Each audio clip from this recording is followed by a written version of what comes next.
And welcome back to See the Stories. You're still tuned into the signature segment of the 3-hour news show in our final hour, and we're still going to continue to have a chat with ASEAN Youth Ambassador for Indonesia, Muhammad Iqbal Darmawan, who will talk more about the 42nd ASEAN Summit.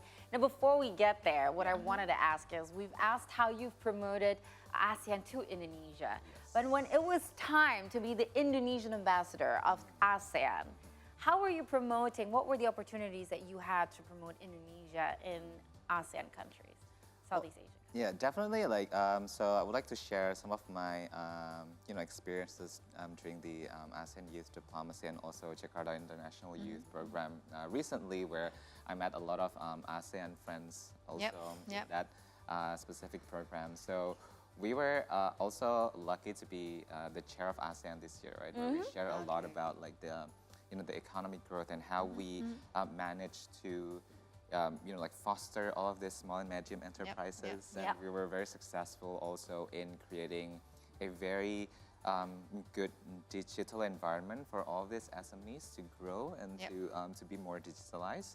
And I think that is also one of the biggest challenges, when it comes to this development, because we're talking Indonesia with a lot of rural areas where, let's say at this point, maybe the development of the facilities still continues to grow. So I think that is also a challenge, but at the same time, it's also an opportunity for us to share that, hey, although we're still growing, we are managed to create this environment where SMEs and all of these young entrepreneurs can grow, and also, making a big impact within the communities, let alone in the world, because I think a lot of our locals products are actually be sent overseas. We see a lot of young talents in Indonesia also creating this specific clothing for Billie Eilish.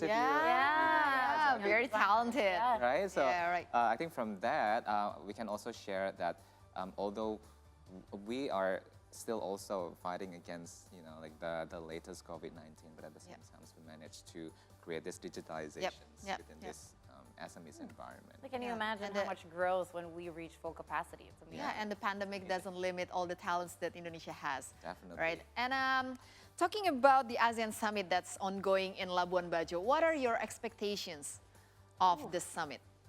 Well, my expectation is definitely to really see how this epicenter of growth can actually take in action, because obviously we're expecting the growth in ASEAN economic, specifically the ASEAN regions, to grow faster, because we expect to have 5.6% growth this year or the upcoming years. So we hope that it can come to a place that not only Indonesia as the chairperson can actually lead this goals to happen, but at the same time, so I think we need to really pay attention on a lot of youth involvements, because I think ASEAN youth is actually now is the power of ASEAN within itself, because we're talking about the demographic bonus.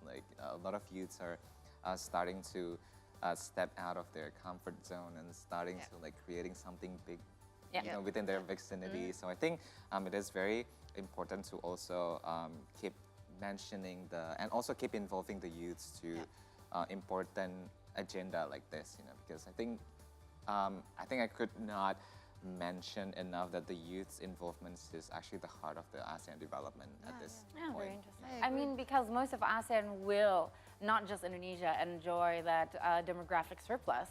And that is the right time for the youth to be more involved now, so that when the time comes to lead, they're ready, right? Definitely. So my question is, speaking of youth, I understand you've been youth ambassador for 4 years. 4 years. 4 years now. So if this competition will be held again after the presidency, because I guess now I think it's maybe too late, or maybe they will do, I don't understand.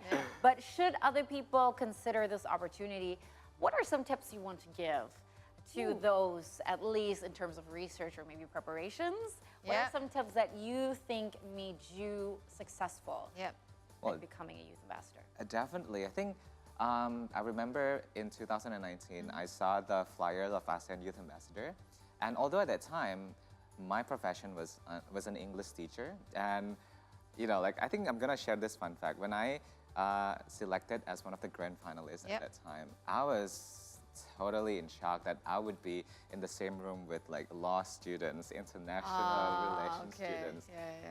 So maybe like this is not my forte, but at the same time, maybe what the judges see from me was the fact that I was very true to myself as, as an English teacher and as a teacher in general, because I think what I bring to the table was something very authentic and genuine, which is also close to me as a teacher. So I really wanted to disseminate this and also integrate ASEAN within the curriculum, which is also something that I do every day. So I think that's what they see, you know. And we can tell that you have a passion when you talk. That's right. So people listen. Right? It's the willingness to connect. That it doesn't matter what the background is. If the willingness and the passion not there.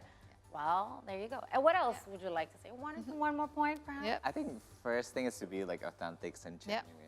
Second of all is to be creative in creating, you know, like the possible programs. Because I think during the rain, you need to also do responsibilities like going to certain programs, and you have to also create your own programs in order to disseminate the ASEAN knowledge to the people within your surroundings. So I think being creative and also being attentive to your surroundings, I think that is also the key. So we need to see what they need, and versus also who are actually our markets for this, you know, for this program. So I think, you know, being able to do that. I agree. So this competition is actually you also proposing your program, so they will also select you based on what program that you propose to them. Yes. There you go. I like it. Like they see your background first. Yes. And what are your hopes for ASEAN in the future?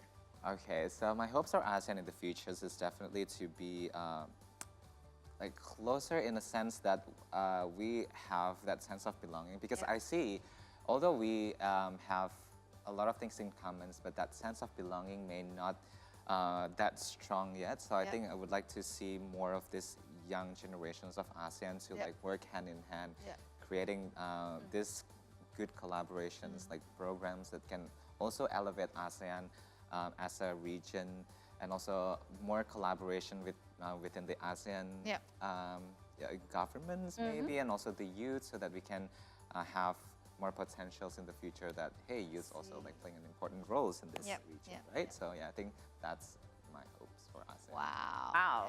So if we're talking about future here, it's very interesting how you mentioned that it's very important for the youth to be more involved.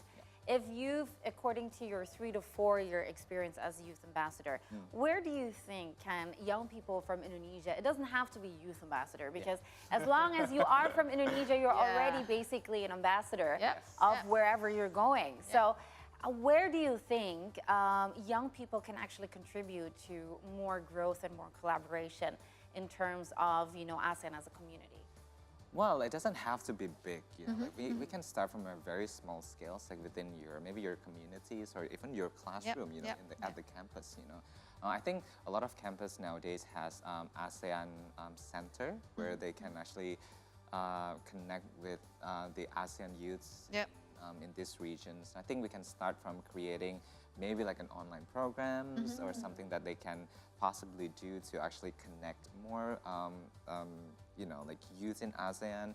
So I think it doesn't have to be that big. You know, start within our communities, start small, and from that small steps, we can create a big impact within our vicinity. So I think, So impact is very important. So we heard your hope for ASEAN. But we want to hear your plan after being the youth ambassador, right? You're a lecturer, and what's next after you have finished your role? Okay, so actually, like as the ASEAN Youth Ambassador members, also we have all of this plan that we are going to do right after the rain is finished. So we have prepared like such a big event for the ASEAN youth. We're going to have ASEAN Model Summit. We're also going to create other offline activations, since COVID is, you know, hopefully already finished. So hopefully more collaborations after this to come with the ASEAN youths. Yep. And yeah, I'm super, super excited for that to happen. Yeah. Wow, Yeah, good luck with finally all that. offline Yeah. engagements. Yeah. Yes, definitely. Yeah, thank you so much, Iqbal, you for so being much. here. We really appreciate your insights and your stories with all of us about your passion in promoting ASEAN. Thank you. All right, see the stories will continue after a break. Stay with us.